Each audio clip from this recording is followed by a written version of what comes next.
History is another major battleground here. The postmoderns argue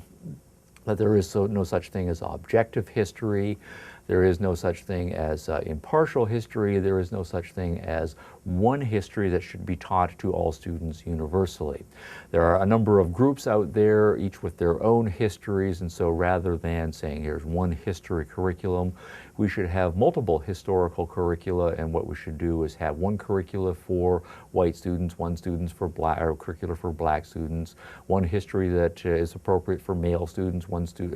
history curricula that plays up the achievement of female students.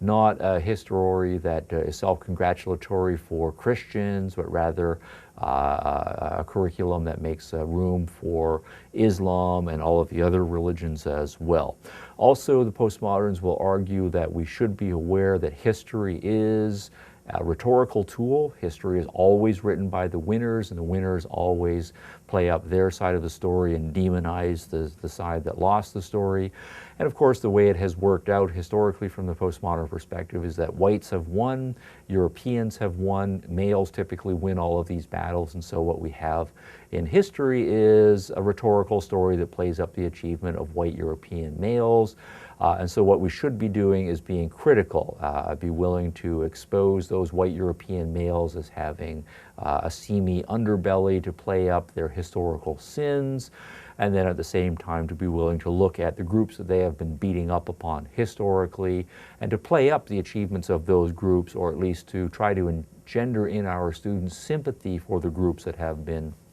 beat up in history. So for example, if we talk about the European settlement of North America, the typical story, the argument will be, is that the Europeans are bringing enlightenment, they're bringing democracy, they're bringing science, they're bringing universal human rights and so forth to the benefit of not only themselves, of course, but of the Native Americans and so forth, that they took an essentially empty society and built civilization up from nothing. Instead, what we should be doing from the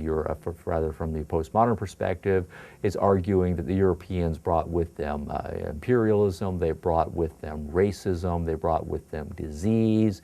they brought with them an intolerant religion, they brought with them a willingness to use the power of government to commit genocide on the native populations. And what we should be doing then is, when we're telling the stories of the natives, to play up the fact that the natives were peaceful, that they were more likely to be living in harmony with nature rather than exploiting nature, that they were more live and let live and wanting to live in peace with the Europeans as well. So what we should be doing is remaking the discipline of history in a much more group egalitarian fashion and stripping away the pretenses of the progressive optimistic story that has dominated the teaching of history for the last century or two.